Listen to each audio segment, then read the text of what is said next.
Hello and welcome to my first piece of voiced content in a very long time.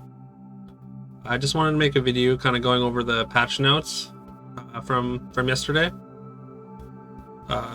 So yeah, let's just get into it. So there's a lot of little changes, but there's a couple big changes. So there's a new hero, Apocalypse. Starts with 50 health. When you reach level 6, devour all your characters, then fill your board with random level 6 characters. It's a really cool design.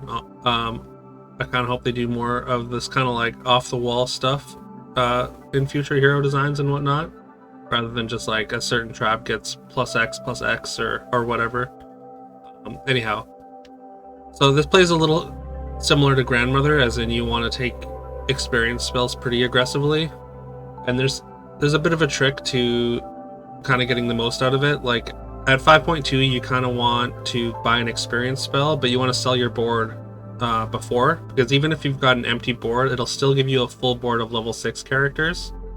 So even if you're on 5.1 and you see an experience spell, you probably want to lock it and just get ready for going into level 6. And you kind of want to get there, obviously, with as much health as possible, since you're going to be a little bit weak for that first turn, unless you have like a good amount of money to kind of reorganize your board into something that makes sense rather than just a bunch of random 6s. All right, so there's also a new treasure, the 9th Book of Merlin.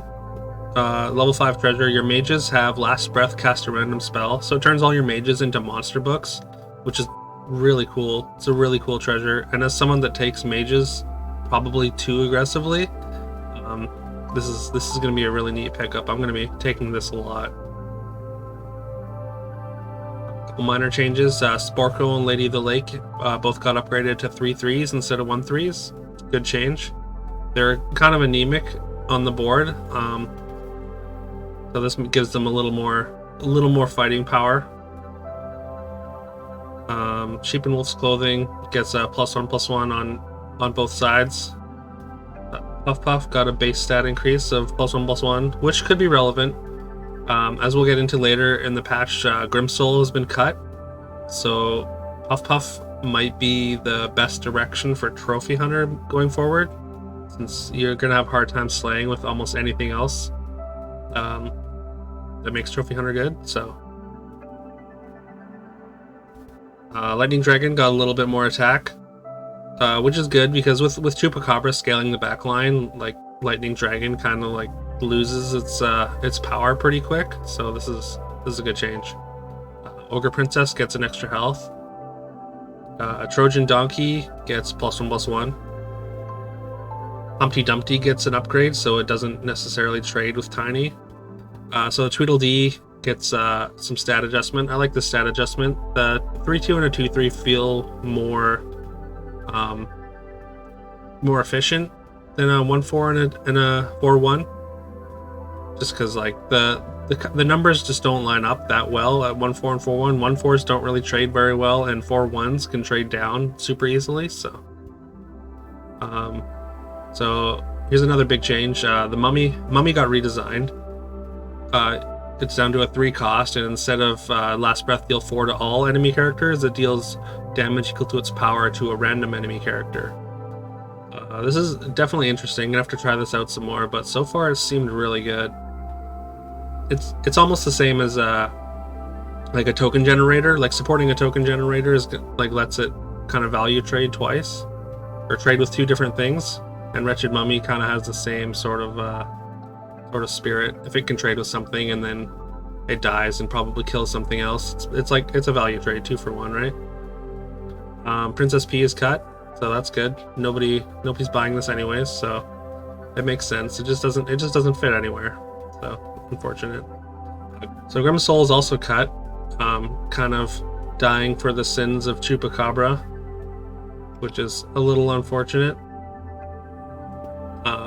because it makes Trophy Hunter so much worse, but what can you do, right? So a couple hero changes. Mordred gets 5 extra health, helps him survive a little bit longer to make use of his hero power. Zelhua gets 5 extra health, same deal, survives longer so they can make use of the hero power. Horde Dragon gets 5 extra health. Horde Dragon's like one of my highest win percentage heroes, so like this is just a gravy buff for me in particular. Morte gets 5 extra health.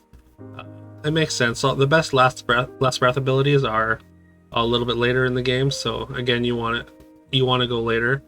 But with Mummy on 3, Morte actually gains a fair amount of power, I think. So I'm definitely going to be trying out Morte with the Mummy a lot more. Grandmother gets +5/+5 instead of +3/+3, so that's a pretty big buff. I've been playing Grandmother a lot more recently as well, so definitely interested to try that out. Seems powerful. Miri got a nerf, +1/+2 for all your princes and princesses instead of +2/+2. This makes a lot of sense. Miri just in the open qualifier that I just played in, like Miri was at the top of almost every lobby that I was in. So I think with the addition of Ogre Princess, like Miri there's just enough critical mass of royals to make Miri like hit way more often than not now. So I like this. Galahad gets a nerf, so all your characters get +1/+1 instead of +2/+1. This one, like, this feels like a big downgrade. I played a game with Galahad last night, and honestly, like, getting triples, like, I didn't feel that much more powerful. It's like, basically, you get to cast Athena's Blessing when you get a triple, and it just doesn't, like, it doesn't seem like a lot, just that one extra power, but, like, I really felt it anyways. But it might just be an adjustment period, so we'll see how Galahad is moving forward. Skip gets a nerf by 1 experience. It's still fine because like Skip is still level 3 when you start buying things, so the only unfortunate thing is you basically don't get to lock, like, say, a Lucky or whatever in your first shop, so yeah, that's going to be a bit of an adjustment as well, so we'll see how that goes. So Cursed King got a weird change. Instead of +1 gold and take 1 damage, it's +1 gold each round, but you take 3 damage if you don't buy a spell. So basically, like, you have to spend your 1 gold on a spell, otherwise you're taking damage, which is it's still not great. In my opinion, Cursed King is one of the worst heroes. Like, it's basically you get a spinning gold or whatever, a level 2 treasure that gives you 1 gold every round, but it's still got a downside. So yeah, I still don't think Cursed King is very good with this change. It's a kind of a weird design, but we'll see. Maybe I'm wrong. So Beauty got redesigned. Your evil characters are good. Your abilities that affect evil characters affect good characters instead of just your monsters are good and have +2/+2. This is really interesting because you can pair things like Sarcophagus or like Evil Queen with like Godmother and just like overlap a bunch of synergies that no other hero can. So this, I played 1 game with it and it felt very interesting, so I need to play some more games with it to really know how good this is, but right now it feels very good. Potion Master got a bit of a change, so you get an extra spell in your shop, kind of like Pied Piper gets an extra animal, but they changed it so when you cast a spell on a character it gives it +1/+1 instead of +2/+2. So like that's a little bit of a nerf, but like the versatility of having 2 spells in every shop is really good. Again, I'm gonna need to play some games with it to really know like how good the change is, but it seems like a positive change for sure. Geppetto got a very big buff in my opinion. Instead of just giving it +3/+3, it's giving it stats equal to your level, which is like after level 3 it starts to get like really big, and at level 6 when you start getting bear stains, then like doubling the bonuses becomes huge. So I feel like Geppetto is definitely going to be like a higher tier hero now. Alright, so some treasure changes. Book of Heroes gets a buff, gives it +1/+2 instead of +1/+1. This seems fine. I don't think it's going to affect too much. Like, I don't think you're taking Book of Heroes necessarily any more than you were before, but it's a nice little change. Sword of Fire and Ice, they changed the numbers from 5 to 6. Summoning Portal gets dropped down from level 5 to 4. Makes sense. It didn't feel strong enough at 5, I think. and it's very narrow. Piggy bank gets a buff, so basically you get interest for every 5 gold you have saved, which you probably want to take piggy bank a little more, but it still feels like to get the most out of piggy bank is really hard, because if you're not improving your board every turn, then you're gonna fall behind anyways. So definitely like a risk reward thing here. Phoenix feather goes from level 7 to 6.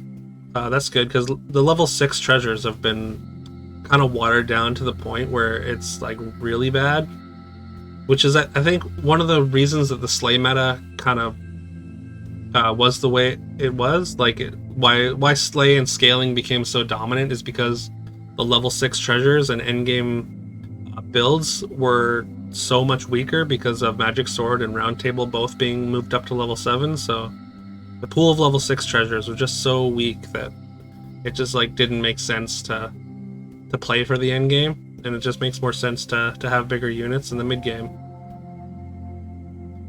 Pandora's box, they changed it from 2 brawls to 1 brawl, so that's nice. Because once you get to level 6, waiting 2 turns is generally the difference between life or death. So taking a level 6 treasure that does nothing for 2 brawls was pretty bad. Okay. Harvest Moon is cut, kind of unfortunate, but I guess people were just really upset about Mermaid and Mermaid and Medusa combo with Harvest Moon, which I guess is understandable, but it's kind of hard to assemble. Anyways, so some spell changes. Gigantify and Hugify both went from 5 cost to 4 cost. Makes sense. It's a little overcosted, even for a big bonus like that. Once you're in the end game, it just isn't that big a deal, and 5 gold is just too big of an investment. Stone Skin and Burning Palm each get a buff. They go to +4 attack and health, respectively. Flourish gets a buff as well, going from 6 health to 7 health on a Treant. Blessing of Athena goes from a 4 cost to a 3 cost. Makes sense, because at 4, I'm almost never buying it. At 3, I'm probably not buying it that often either, but it'll probably be more often. Cat's Call moved from level 3 to level 4. That's nice, because getting Cat's Called during level 3 just feels so bad, and most of the time means that you're just losing the fight. Mix-a-Wizzle got changed, so instead of giving it or turning a character into something that's 1 above your level, it turns it into a character that's 1 above the level of the character targeted. And also you get to cast another spell, which is cool, because this also makes it a lot easier to say Mix-a-Wizzle and then kiss something, or Mix-a-Wizzle and transform it to get to keep the upgraded minion or character. Sorry. So yeah, cool change. Fog goes from enemy ranged characters lose half their attack to reduce a random ranged enemy's attack to 1 this brawl. This is a huge change. This makes Fog so good, especially if your opponent has a giant Shadow Assassin or a giant Court Mage. Then this can just completely shut it down. This is something that I'll probably be taking in the end game a lot more aggressively. Loki and Genie's Wish have both had targeted spells added to their kind of random pool, which is kind of interesting. It makes Loki, I think, a lot worse, because you're not getting experience nearly as much, or combat spells. So that's going to be something to keep an eye on. Loki's probably still going to be one of the better heroes, but I feel like this is a significant nerf for Loki. And yeah, I guess they added touchscreen support and some bug fixes. So yeah, overall, definitely some interesting changes. We're gonna have to see how the metagame kind of shapes up, see what's good. I think the shoulder fairies and Treant comps are still gonna be really good. Slay is gonna, you have to get into Slay immediately, but it's still gonna be pretty good if you can get a good start with it. So yeah, if you have any, I guess, questions on my thoughts here or anything, feel free to leave a comment. And yeah, thanks for watching.